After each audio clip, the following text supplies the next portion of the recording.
upon a time, in Honolulu, Hawaii, lived a boy who grew up in a very musical family.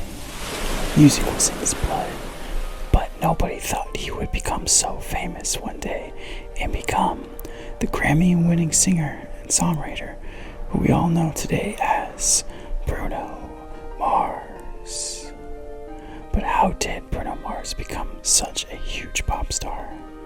And why did he become such a pop star?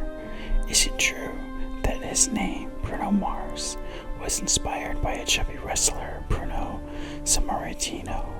Because Bruno was such a chubby kid, what was his life like before fame? It's time for me to answer all these questions and more, since this is ASMR. Aaron, back at it again with another daily video to help you relax. So lay back and enjoy the ride. I hope this read helps you get you through your day, or even better, I hope this video helps you gently fall asleep. I can't wait to get started. This is the tale of Bruno Mars. Born Peter Jean Hernandez on October 8th, 1985. In Honolulu, Hawaii, popular singer, songwriter Bruno Mars grew up in a very musical family.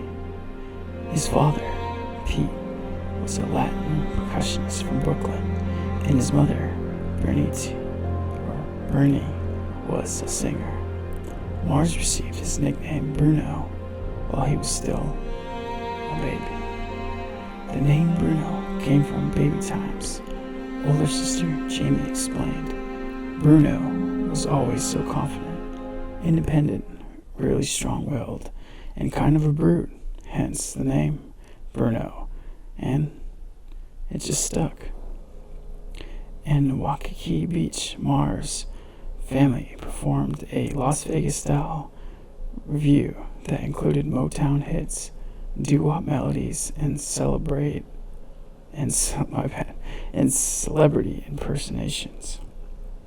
Growing up around entertainers, Mars began picking up musical instruments from an early childhood.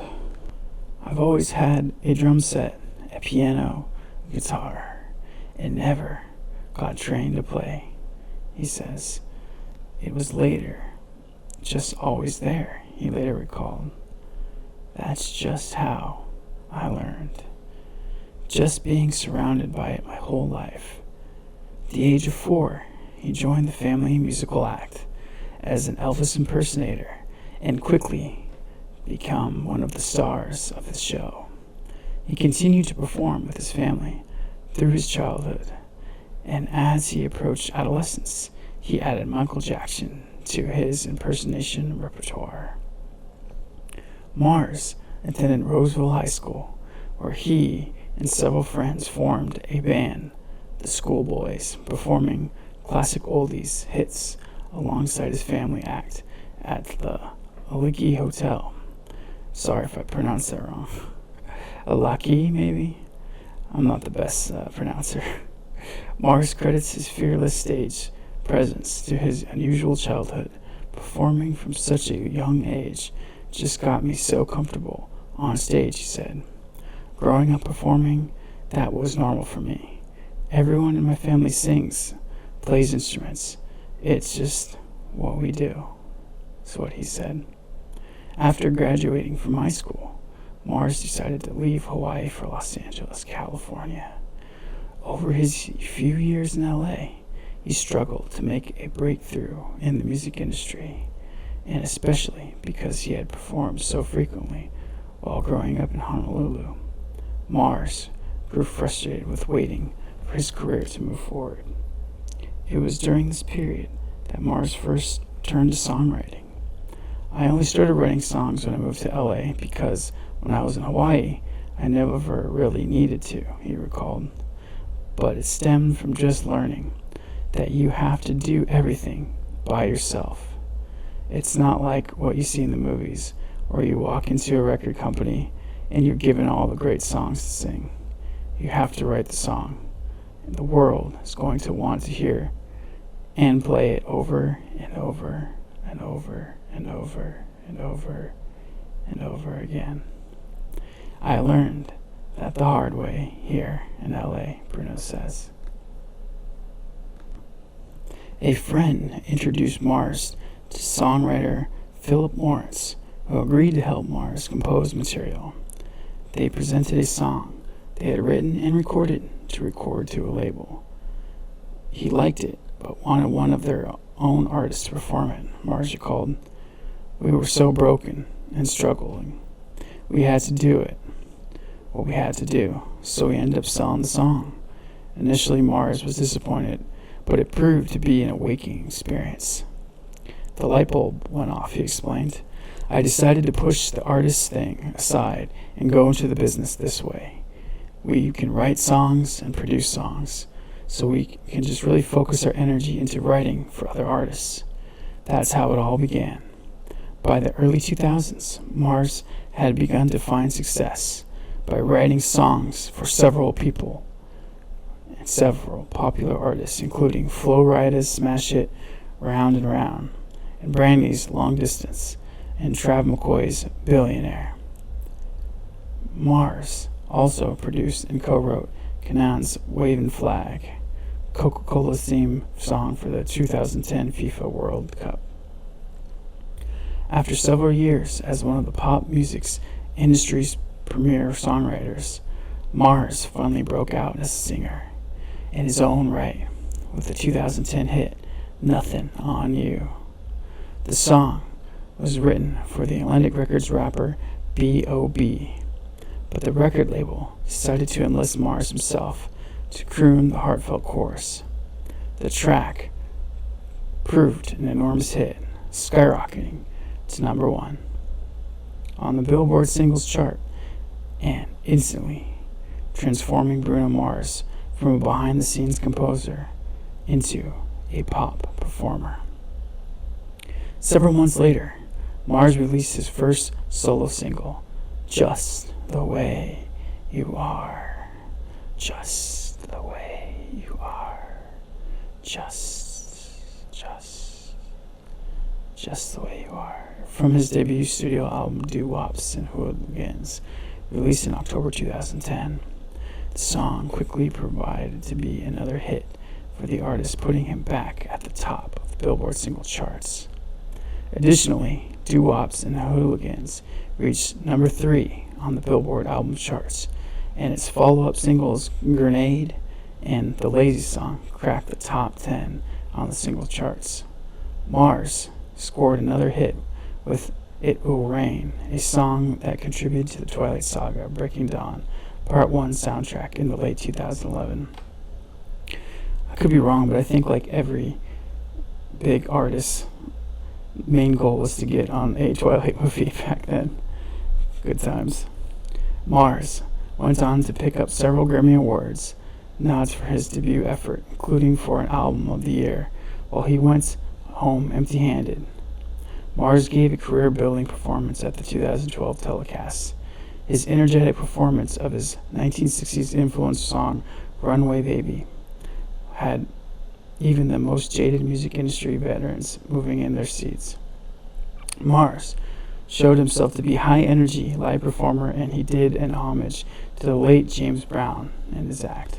In December 2012, Mars released his second studio album, Under the Rocks Jukebox, featuring yet another game of hit songs and quickly meeting with both commercials and critical acclaim. The album's lead singer, Locked Out of Heavy, topped the Billboard Hot 100 for 6 consecutive weeks, won an MTV award for the best music video, and landed in the top 10 in 20 countries. The project's second release, When I Was Your Man, reached number 1 on the Billboard Hot 100, and the song Treasure won an MTV award for Best Choreography in 2013. And in 2014, Morris also won a Grammy for Best Pop Vocal Album. He continues for Mars as he collaborates with producer, singer, songwriters Mark Ronson. The two had a big #1 tune with their dance jam Uptown Funk from Ronson's 2015 album Uptown Special. In 2013 September, news broke that Mars was selected to be part of the halftime entertainment at the next Super Bowl. This honor put him in the same leagues as such past performances as Madonna and Justin Timberlake. Mars returned to the Super Bowl stage in February 2016, performing at the halftime show with Beyonce Knowles and Coldplay. And just a week later, Beyonce presented a Jubilee Mars and Ronson the Record of the Year Grammy's Uptown Funk. Mars continued his immensely successful run and release of the third studio 24K Magic in 2016. The album included the catchy title track Retro Tinted Dance number playing on Uptown Funk, as well as the sultry That's What I Like, which climbed to #1 on the Billboard Hot 100.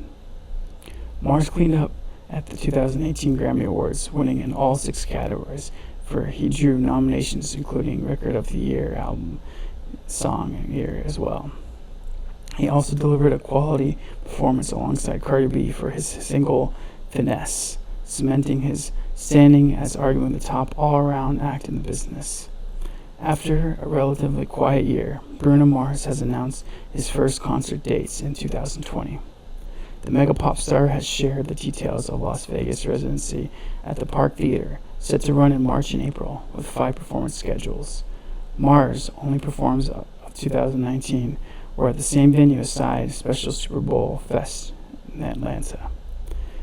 I hope his 2020 dates will get figured out soon, for him and for everyone else, since he's an amazing artist. But in my opinion, he's amazing. I already said that. Maybe I should just stick to the script. Anyway, and so ends the tale of Bruno Mars, who lived happily ever after, entertaining fans around the world to this day.